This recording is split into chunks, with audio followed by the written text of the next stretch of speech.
요한복음 19장 25절부터 27절 우리 한 목소리로 읽겠습니다.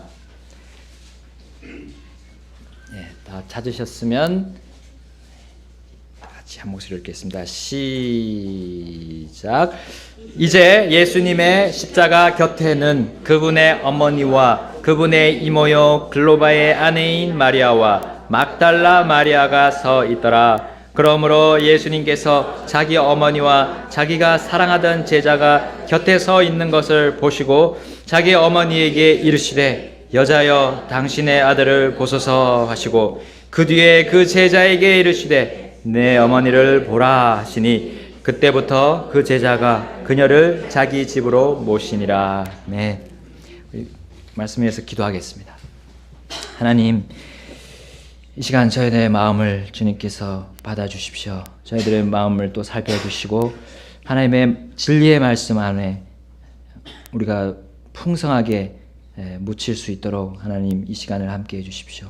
하나님, 이 말씀이 우리 삶을 변화시킬 수 있는 그 단 한 가지입니다. 하나님께서 원하시는 기뻐하시는 삶을 살게 하는 그 단 한 가지의 도구가 있다면 이 하나님의 말씀입니다. 주님, 이 말씀에 집중하고 주님의 성령께서 우리 각 사람에게 역사해 주시고 우리를 바꿔주시기를 바랍니다. 예수님의 이름으로 기도드렸습니다. 아멘. 네, 우리 앉아주시겠습니다. 우리 지난 시간에는 사람이 가장 집중해야 할, 가장 우선해야 될 관계, 바로 하나님과의 관계에 대해서 봤습니다.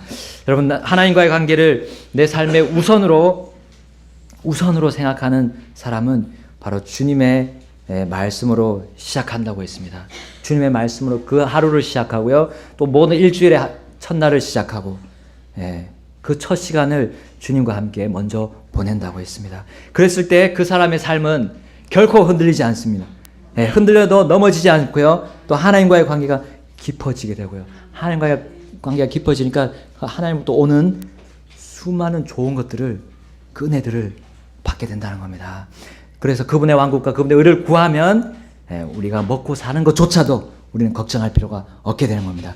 오늘은 최우선적인 관계와 연관되면서 또한 우리 그 아래 우선적인 관계를 살펴보는데 바로 가족과의 관계입니다. 오늘 본문에서도 읽었지만요, 예수님은 하나님과의 관계를 가장 첫 자리에 두심으로 인해서 그분은 우리의 희생제물이 되셨습니다. 십자가의 모습을 우리에게 보여주고 있습니다. 그리고요, 그 죄의 형틀인 십자가 위에서 죽음을 향해 달려가신 것만 아니고요, 놀랍게도 그분은 무엇을 보셨습니까? 남을 이제 두고 갈 어머니를 봤습니다. 그 관계는 혈통의 관계로 맺어진 가족이 아닙니다. 특별한 그런 하나님이 허락하신 관계지만 하나님은 그것을 소홀히 하지 않으셨습니다. 그 바로 가족 관계를 소홀히 하지 않으셨습니다. 어머니에 대한 부양에 대한 그 의무를 예수님께서는 그 죽는 순간까지 버리지 않으셨습니다. 그리고 어떻게 했습니까? 바로 그 사랑하시는 제자 요한에게 맡겼습니다. 어머니의 그 모든 뒷일을 맡기셨습니다. 예수님 그냥 모든 사람을 위해서 그 고통의 잔을, 그 죽음의 잔을 그냥 그 잔을 마시기도 힘드신데 어떻게 가족을 신경 쓰시나요? 가족이 얼마나 중요해서 그렇습니까? 중요하기 때문에 예수님께서 그렇게 우리에게 본을 보여주셨습니다. 여러분, 우리 하나님께서 세우신 그 귀한 두 가지 기관이 있다면 바로 교회와 가정입니다. 얼마나 하나님께서 그것을 사용하시기를 원하셔서 그렇게 세우셨겠습니까? 얼마나 중요한지요. 여러분, 우리는 이것에 대해서 하나님의 마음을 우리가 절감하고 예수님 그리스도의 우리 주님의 마음을 우리도 닮아서 우리 가족들에 대해서 깊은 관계를 우리는 집중해서 맺어야 됩니다. 성경 전체를 통해서 그렇게 말씀하고 있습니다. 바로 부모와 자녀 간의 관계, 또 형제 간의 관계, 또 부부 간의 관계가 어떠한 건지를 우리는 너무나 우리 예전부터 많이 들어봤습니다. 또 우리 다시 한번 오늘 생각하면서 우리의 삶을 점검해 보겠습니다. 그 첫 번째로 자녀들은 어떻게 부모님과 관계를 해야 됩니까? 우리 자녀들은 부모님을 돌봐야 됩니다. 또 부모님께 복종해야 되고요. 존경을 보이고요. 또 그분들이 하시는 말씀에 귀를 기울여야 됩니다. 그 말이 좋든 싫든 예라고 대답해야 됩니다. 왜냐하면요, 내가 잘 되기 위한 그런 마음의 동기로 말씀하시기 때문입니다. 내가 잘 되지 않도록 하시는 말씀이 아니라는 거예요. 그것이 나에게 이해가 되든 되지 않든 예라고 우리는 자녀된 도리를 지켜야 됩니다. 잠언 1장 8절에 내 아들아 내 아버지의 훈계를 듣고 내 어머니의 법을 버리지 말라. 아멘. 우리 에베소서 6장 1절에서 3절에 주 안에서 너희 부모에게 순종하라 했습니다.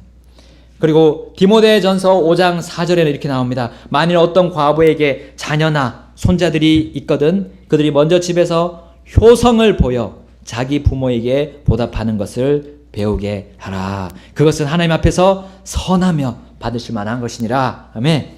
자, 이제 자녀들, 이제 큰 자녀들, 이제 독립한 자녀들에게 지금 하시는 말씀이죠. 부양하라는 겁니다. 어떤 자녀들은 우리 부모님의 잘못에 대해서 막 지적합니다. 아니, 하나님이 어머니, 아버지에게 그렇게 하라고 하셨는데 왜 안 하셔요? 왜 엄마는 그렇게 못해요? 라고 말하게 되면요, 그 자녀는 똑같은 잘못을 범하고 있는 것입니다. 똑같은. 여러분, 유대인들에게 주신 율법에 의하면 부모님을 저주하거나 욕하면 돌로 쳐서 죽임을 당하는 겁니다. 디모데후서 3장 1절부터 2절에 마지막 때가 되면 그런 일들이 부모님을 저주하고 부모님의 불순종하는 말씀들이 이 바로 디모데후서 3장 1, 2절에 나옵니다. 마지막 때, 위험한 때가 이르리라 했습니다. 그때 부모에게 불순종한다고 했습니다. 부모님이 잘하시든 부모님이 못하시든 그건 자녀가 생각할 바가 아닙니다. 내가 생각해야 될 것은 부모님에게 대한 우선순위로 바로 하나님께서 주신 그 말씀에 순종하는 겁니다. 부모님이 주신 바른 원리들을 한 귀로 듣고 한 귀로 흘러버리지 말고 끝까지 나의 마음판에 새겨야 됩니다. 또한 디모데전서에서 말씀하신 것처럼 우리 독립한 자녀들은 바쁘다고 우리 부모님에게 신경 쓰지 않는 그런 일이 있으면 안 됩니다. 그것은 하나님과의 관계가 흐트러져 가는 것입니다. 부모님에게 해야 될 도리를 끝까지 지켜야 되는 겁니다. 여러분, 예수님의 제자들이 손을 씻지 않고 먹는다고 해서 우리 바리새인들과 서기관들이 와가지고 주님께 이렇게 말했어요. 너희 제자들 왜 밥을 먹는데 손을 안 씻냐? 그럴 때 예수님이 뭐라고 했죠? 너희가 너희 전통을 지키려고 하나님의 명령을 철저히 잘 버리는도다. 그러면서 우리 마가복음 7장 9절에 모세는 이르되 내 아버지 어머니를 공경하라 하였고 또 누구든지 아버지나 어머니를 저주하는 자는 죽을지니라 하였거늘 너희는 이르되 사람이 자기 아버지나 어머니에게 말하기를 무엇이든지 내가 드려 부모님을 유익하게 할 것이 고르반 곧 예물이 되었나이다 하기만 하면 그는 의무를 면제받으리라 함으로써 그가 자기 아버지나 어머니를 위해 더 이상 아무것도 하지 않게 하여 너희의 전통 곧 너희가 전해준 전통으로 하나님의 말씀을 무효가 되게 하며 또 그와 같은 일들을 많이 행하느니라 하시니라. 여기 고르반이라는 예물이 있습니다. 하나님께 드리는 것으로 인해서 부모님에게 더 이상 부양하는 의무를 다 저버린다는 겁니다. 그 위선자들, 바리새인들과 서기관 위선자들이 그렇게 행했다는 겁니다. 그들 끝까지 부모를 부양하고 공경해야 되는데 그 의무를 단지 그 예물 드린 걸로 그냥 끝내버리는 그런 그들이 만든 전통에 그들이 쌓여 있었습니다. 그럼으로 인해서 그들이 하나님과 관계가 어떻게 됐습니까? 완전히 끊어지고 말았던 겁니다. 여러분, 우리 자녀들은 내가 부모님께 해야 될 거를 그대로 마땅히 하게 되면 우리는 하나님과의 관계가 절대로 끊어지지 않습니다. 그 최우선적인 관계에서 우리는 멀어지지 않게 될 것입니다. 여러분, 두 번째로 자녀들 간의 관계입니다. 자녀들 간의, 우리 형제 자매들 간의 관계가 어떻습니까? 여러분 신명기 22장 4절에 내 형제의 낙이나 소가 길에 넘어진 것을 보거든 너는 그것들을 떠나 숨지 말고 반드시 그를 도와 그것들을 다시 일으킬지니라. 아멘. 잠언 17장 17절에 형제는 어려운 때를 위하여 태어나느니라. 여러분 위에 성경 구절에 형제 관계가 얼마나 가깝고도 또 멀어질 수 있는지를 보여줍니다. 우리 사촌이 땅을 사면 배가 아프다는 속담이 있습니다. 이것은 성경적으로 따져보면 우리가 얼마나 큰 죄인임을 가르쳐줍니다. 형제 간에 싸우는 일이 있을 수가 있습니다. 그 일로 인해서 큰 죄를 범하는 데까지 우리는 이를 수 있음을 보고 있습니다. 여러분 어떻게 같은 배에서 난 형제끼리 서로 돕지 않고 싸울 수 있겠습니까? 주님은 우리가 형제들 간에 싸우지 말라고 말씀합니다. 형제들 간에 결코 다투지 말라고 우리는 어릴 때부터 교육하지 않습니까? 여러분 형제들 간에 관계가 좋지 않으면 하나님께서 우리에게 해주신 모든 것들이 물거품이 될 수도 있습니다. 그렇게 큰 죄까지 나아갈 수도 있다는 겁니다. 여러분 형제 관계는 하나님의 마음을 형제 관계가 끊어지면 하나님과의 관계 또 하나님의 마음을 아프게 하고요. 누구보다도 또 부모님의 마음을 쓰라리게 합니다. 여기 우리 잠언 18장 19절에는 또 이렇게 말씀합니다. 실족한 형제는 견고한 도시보다 얻기 어려운즉 그들의 다툼은 성체의 빗장과 같으리라. 그 다친 마음이 얼마나 굳어지는지 그 견고한 도시, 견고한 그 성문의 빗장과 같이 굳게 다친다고 했습니다. 그 마음이 다치게 되면 얼마나 사람이 관계를 맺지 못합니까? 여러분 우리 주님이 또 이렇게 말씀하셨습니다. 우리 마태복음 한번 살펴보겠습니다. 마태복음 5장 우리 예수님께서 직접 이 형제들에 대해서 관계에 대해서 말씀하셨습니다. 마태복음 5장 22절입니다.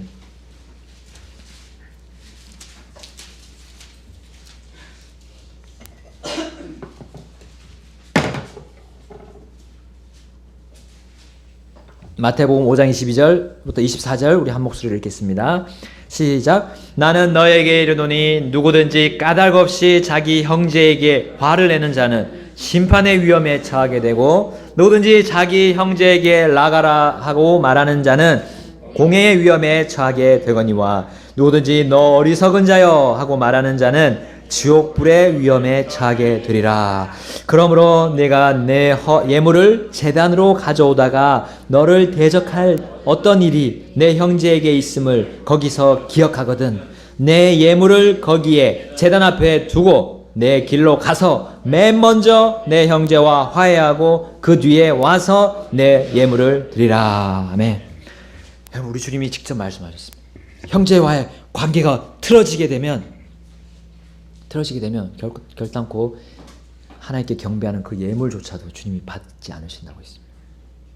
그 관계를 올바로 맺고 오라고 하셨습니다. 잘못했다면 형제에게 가서 자매에게 가서 용서를 구하고요. 그 다음에 화해를 하고 그 다음에 주님께 화해. 그렇게 돼야 우리 주님과의 관계도 깨지지 않습니다. 여러분 심지어 형제를 실족하게 하는 것에 대해서 큰 지옥불의 위험까지 처한다고 했어요. 그만큼 그 하나의 일이 작은 일이 아니라는 겁니다. 형제 간의 관계조차도 우리는 주님께서 주시하고 계신다는 겁니다. 우리 세 번째로 부모님들은 자녀들을 어떻게 해야 됩니까? 바로 가르치고 양육하고 훈계하고 징계해야 됩니다. 신명기 말씀 우리 다 같이 보겠습니다. 우리 창세기 다음 신명기, 민수기, 신명기 6장을 보겠습니다. 신명기 6장 5절입니다. 신명기 6장 5절 우리 형제님들이 함께 읽겠습니다. 자매님들 잘 들어주세요. 6장 5절부터 7절까지 신명기 6장 5절 시작. 너는 내 마음을 다하고 혼을 다하고 힘을 다하여 주 내 하나님을 사랑하라. 이날 내가 내게 명령하는 이 말씀들을 내 마음속에 두고 너는 그것들을 내 자녀들에게 부지런히 가르치며 내가 내 집에 앉을 때든지 길을 걸을 때든지 누울 때든지 일어날 때든지 그것들을 말할 것이며. 아멘.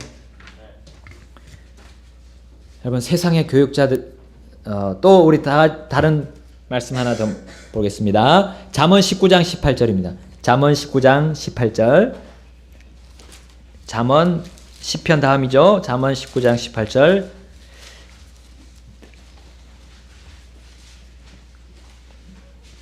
잠언 19장 18절 한 목소리로 다 같이 읽겠습니다. 시작. 소망이 있을 동안에 내 아들을 징계하되 그가 운다고 내 혼이 아끼지 말지니라. 아멘.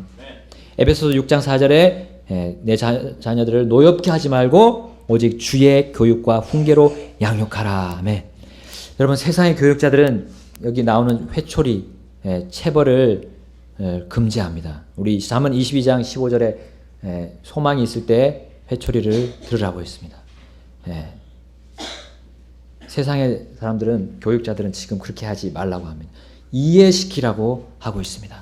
그러나 하나님의 교육은 다릅니다. 순종하고 훈육하고 불순종할 때 체벌을 가하라고 말씀하십니다. 이것이 그 자녀가 살 길이기 때문에 그렇습니다. 잠언 23장 14절에 너는 그를 회초리로 때려서 그의 혼을 지옥에서 건질지니라. 아멘.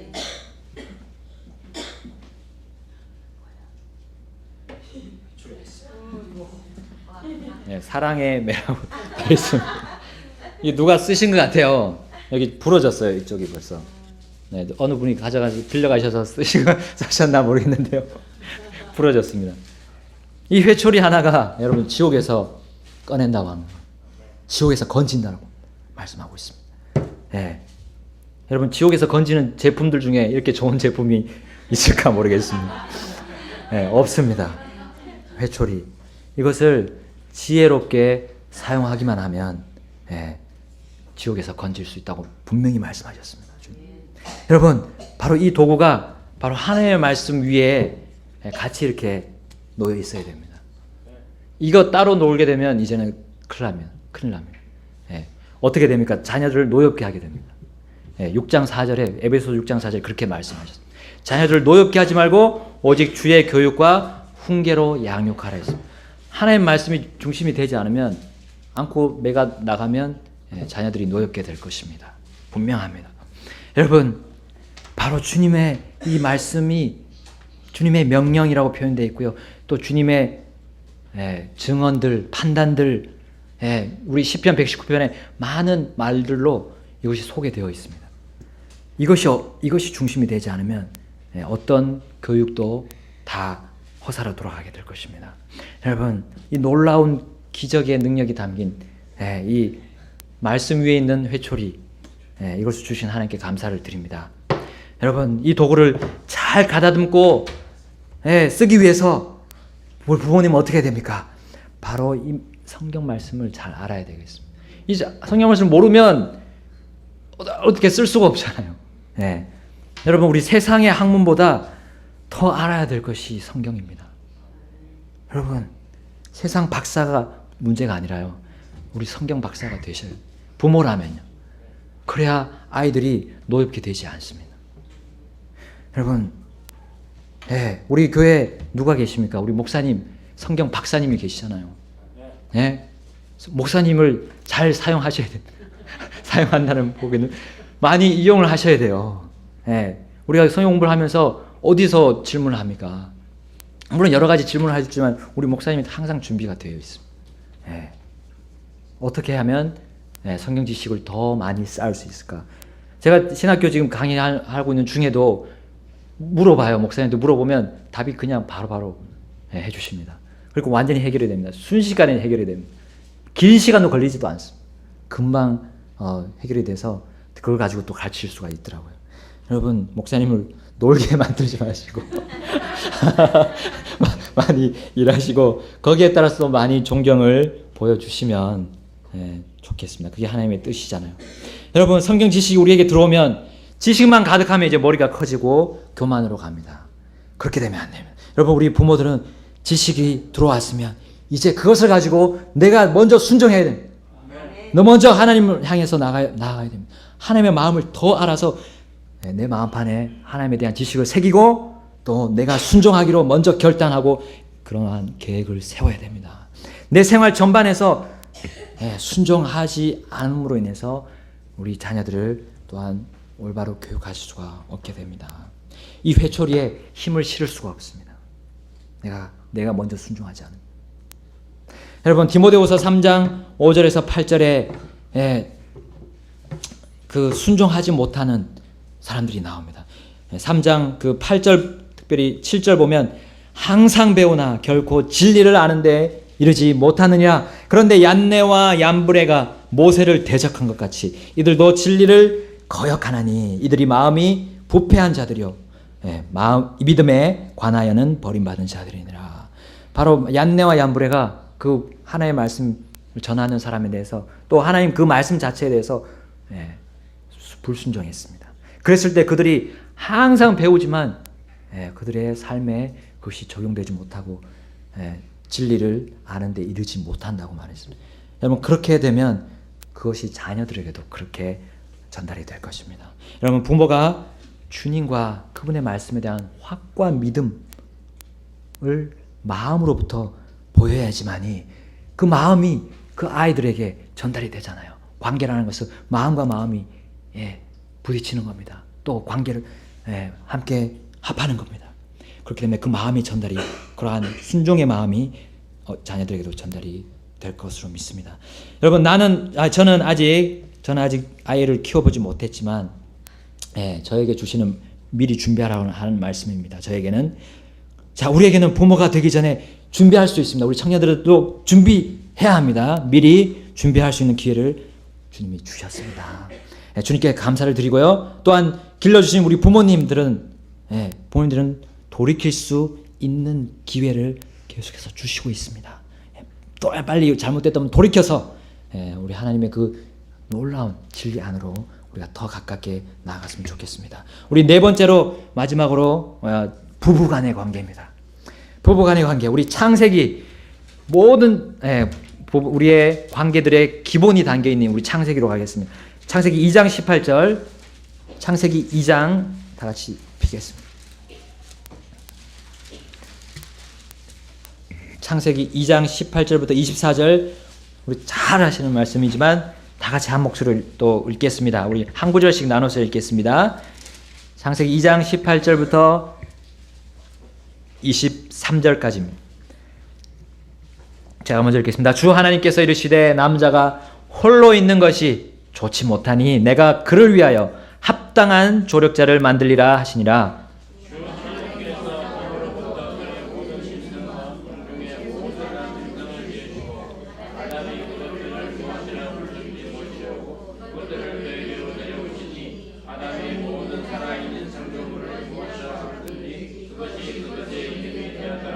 아담이 모든 가축과 종중의 날짐승과 들의 모든 짐승에게 이름을 주니라. 그러나 아담을 위해서는 그를 위한 합당한 조력자를 찾지 못하였더라.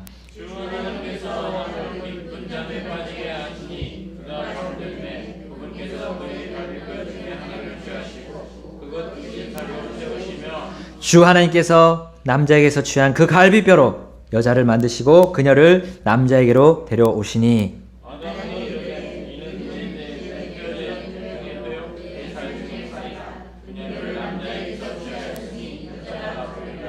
우리 한 목소리로 24절 읽겠습니다. 그러므로 남자가 자기 아버지와 어머니를 떠나 자기 아내와 연합하여 그들이 한 육체가 될지니라. 아멘.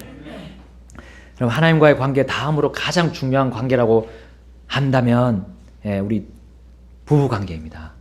부부관계. 부부관계에 금이 가면 그 가정 전체가 무너지게 되어 있습니다.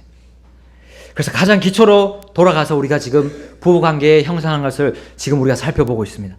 일단 남자가 홀로 있는 것이 하나님 보시기에 좋지 않다고 했습니다. 그래서 그 남자를 위해서 합당한 조력자가 필요해서 하나님께서 그 조력자를 만들기로 계획하셨습니다. 그 계획의 일환으로 바로 아담에게 특별한 일을 하나님이 맡기셨어요. 그 일이 바로 모든 창조물, 모든 살아있는 것들에게, 동물, 식물에게, 무생물, 그들에게 다 이름을 붙이는 겁니다. 이름을 붙여주는 겁니다. 자, 아담은 그 각각의 동물들 보고 소나 양이나 사자나 호랑이를 보면서 그들의 모습을 자세히 살폈을 겁니다. 그 이름을 붙이기 위해서는 그 동물의 아주 특징적인 것을 밝혀내야 되기 때문에 자세히 살폈어요. 그리고 거기에 맞는 이름들을 하나씩 줬습니다. 그런데 죽어보니까, 자세히 살피다 보니까 다 조력자가 있어요. 그 동물들도 다 조력자가 있습니다. 옆에 도와주는. 근데 자기에게만 없는 걸 발견했습니다. 그리고 그 아담은 갈급한 마음이 생겼습니다. 나에게도 조력자가 필요하구나 라는 걸. 그리고 하나님께서 그것에 대해서 이미 아시고 바로 계획을 하고 계셨습니다. 조력자를 주려고. 그때 이 지구 역사상 첫 수술을 하셨어요. 우리 하나님께서 마취를 하시고 자기하고 뭐 살을 어떻게 찢으셨는지는 안 나오지만 그 갈비뼈 하나를 떼서, 그리고 그 갈비뼈 뗀 자리에다가 살로 대신 채우고 나서 이제 그 갈비뼈를 가지고 여자를 만드셨습니다. 그리고 잠에서 깼을 때 아담이 이 여자를 하나님께서 데리고 오셔서 그 아담에게, 그 아담에 비어 있는 그 갈급한 마음, 갈망하는 마음을, 조력자를 얻기를 원하는 그 마음에다가 하나님께서 마음을 충족시켜 주시고, 그것이 이제 우리 첫 부부가 된 것입니다. 여러분, 이 말씀 안에는 우리 부부가 어떻게 살아야 할지를 기본적으로 다 말씀하고 있습니다. 어떻게 부부관계가 되어야 됩니까? 여러분, 부부관계에서 아내는 남편의 조력자라는 겁니다. 조력자라는 겁니다. 결코 남편의 권위자가 아닙니다. 권위자가 아닙니다. 그것은 집 밖에서도 동일하게 적용이 됩니다. 부부가 떨어져 있더라도 거기서도 그것이 적용이 됩니다. 조력하는 사람입니다. 조력하는 아내는 남편의 험담을 하지 않습니다. 그렇죠? 험담하지 않습니다. 도와주는 사람이 어떻게 험담을 하겠습니까? 자, 때로는 남편이 어리석을 때가 있습니다. 어리석은 결정을 할 때가 있어요. 근데 조언을 해주되 그 결정을 바꾸려고 하지 말아야 합니다. 조력자는 조언해주는 사람이지 그 결정에 대해서 바꾸려고 애쓰는 사람이 아닙니다. 그렇게 되면 부부관계에 금이 가게 됩니다. 그렇지 않습니다. 여러분, 베드로전서 3장 1절에 이렇게 말씀합니다. 아내들아, 이와 같이 너희도 너희 남편에게 복종하라. 이것은 누가 말씀에 순종하지 아니하여도 그들 또한 말없이 아내의 행실을 통해 얻고자 함이니. 아멘. 여기 누가 말씀에 순종하지 않아, 바로 남편이 말씀에 순종하지 아니하여도 아내의 행실, 바로 순종하는, 복종하는 그 행실을 통해서 그 남편이 바뀐다는 겁니다. 그것이 하나님이 정하신 질서입니다. 여러분, 남편은 이제 어떻게 됩니까? 아내에 대해서 자신의 몸을 대하듯이, 갈비뼈거든요. 그래서 뭐라고 했습니까? 내 뼈 중에 뼈요, 내 살 중에 살이라고 했습니다. 자기 아내를 보고. 나의 몸과 같이 보호하고 아내를 세심하게 챙겨야 된다는 겁니다. 남편은 가정에 책임을 지는 중책을 가지고 있지만 그 중책 안에 가장 큰 것이 바로 아내에 대해서 잘 보살펴야 된다. 그 아내의 마음을 깊이 살피고 관심을 가지고 실제적으로 해줘야 된다는 겁니다. 그렇지 않으면 남편도 큰 문제에 시달리게 될 겁니다. 내 살이, 내 뼈가 다치는데 내가 어떻게 가만히 있을 수가 있겠습니까? 온전할 수 있겠습니까? 건강할 수 있겠습니까? 베드로전서 3장 7절에 남편들아, 이와 같이 너희도 지식에 따라 그들과 동거하고 아내를 더 약한 그릇이요 또 생명의 은혜를 함께 상속받을 자로 여기고 존중하라. 그리하여 너희 기도가 방해를 받지 아니하리라. 아멘. 아내에게 잘 대했는데도 하나님과의 관계가 잘 되고 있다면 그건 거짓입니다.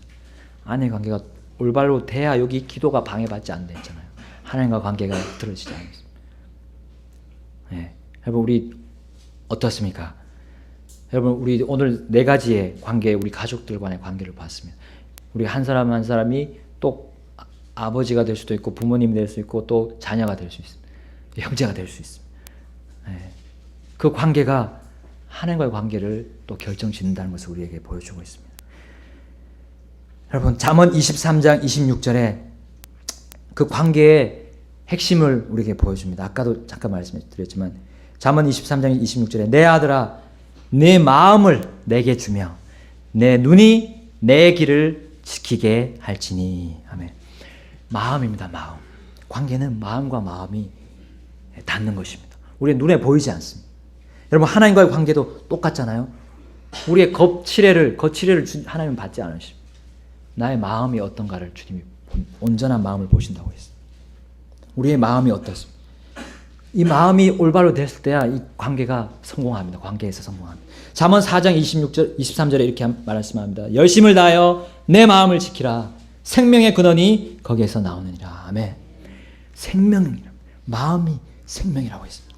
거기서 생명이 나옵니다. 여러분 우리 마음의 동기가 어떻습니까? 모든 우리 가족들을 대하는 동기가 어떻습니까? 그것이 올바르면요 내가 당당하게 관계를 맺을 수 있습니다. 주님 앞에서 부끄러움 없이 나아갈 수가 있습니다. 예수님의 제자들이 손을 씻지 않고 먹는 것에 대해서 지적했습니다. 그 유대인들이 그렇게 지적했습니다. 그러나 그들은 겉으로 율법을 지킨다고 했지만 그들의 마음은 멀도다라고 예수님께서 경고하셨고 징책하셨습니다. 여러분 우리는 가족과 여러 가지 활동을 하는 것 그것도 좋습니다. 근데 그것보다도 우리의 마음의 동기가 우리 가족들이 어떻게 닿고 있느냐 올바르게 닿고 있느냐가 그것이 우리의 관계의 성패를 좌우할 것입니다. 여러분 우리가 주님과의 관계가 올바르고 또 가족과의 관계가 올바르다면 우리는 이 잠언의 말씀들처럼 그렇게 기뻐하면서 하나님께 감사드릴 겁니다. 우리 잠언 23장을 보겠습니다. 잠언 23장 마지막 보고 마치겠습니다. 잠언 23장 24절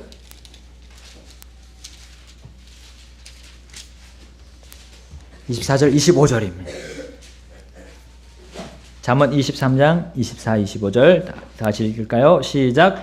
의로운 자의 아버지는 크게 기뻐할 것이요 지혜로운 자식을 낳은 자는 그로 인하여 기쁨을 얻으리니 내 아버지와 어머니가 즐거워하며 너를 낳은 여인이 기뻐하리로다. 아멘.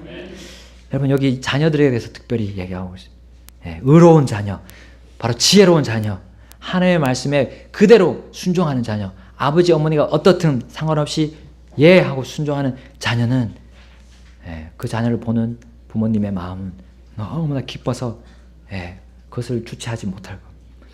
여러분 또 잠언 14장 보겠습니다. 잠언 14장 1절 잠언 14장 1절 잠언 14장 1절 다 같이 읽겠습니다. 시작. 지혜로운 여자는 다 자기 집을 세우되 어리석은 여자는 자기 손으로 그것을 허무느니라. 아멘. 특별히 여자라고 했습니다. 네. 여자는 좀 더 약한 그릇이라고 했습니다. 힘이 약한 것뿐이 아니라 마음도 약하다고 하잖아요. 제 아내가 그러더라고요. 마음도 약하다고 하더라고요. 그렇기 때문에 지혜가 더 필요한 게 아닌가 싶습니다. 근데 잘 지혜롭게 되면 하나님의 말씀에 순종하게 되면 자기 집을 세운다 했습니다. 마치 우리 남편들이 세우는 것 같지만 그렇지 않습니다. 아내와 같이 세워나가는 겁니다. 그것이 바로 첫 창세기에서 보여주신 남편과 아내의 그런 역할이고요. 하나님께서 우리에게 주신 지혜입니다. 우리 다 같이 또 하나님 앞에서 기도하면서 결단하고 좋은 관계의 최우선을 우리가 세우겠습니다. 다 같이 기도하겠습니다. 목사님.